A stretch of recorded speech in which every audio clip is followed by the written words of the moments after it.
কোচবিহার জেলার মেখলিগঞ্জ ব্লকের রানীরহাট গ্রাম পঞ্চায়েতের আলোকঝাড়ি গভর্নমেন্ট প্রাইমারি স্কুলে ফের চুরির ঘটনা ঘটেছে। গত 13 জুন রাতে স্কুলের তালা দরজা ভেঙে ভেতরে ঢুকে সিলিং ফ্যান ও মিড ডে মিলের চাল চুরি হয়। এবার ওই একই স্কুলে একইভাবে তালা ও দরজা ভেঙে মিড ডে মিলে 3 বস্তা চাল, সবজি ও অন্যান্য খাদ্য সামগ্রী চুরি হয়েছে। সেই সঙ্গে মিড ডে মিলে রান্না করার চুলা সহ বেশ কিছু বাসন কোসন খোয়া গিয়েছে।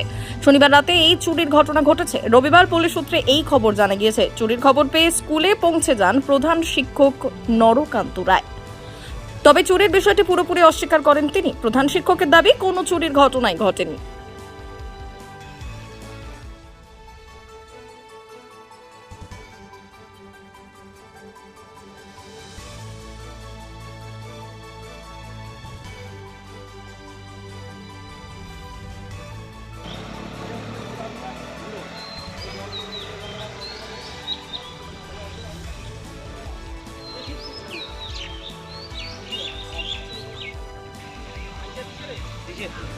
ব্যুরো রিপোর্ট, উত্তরের প্রহরী।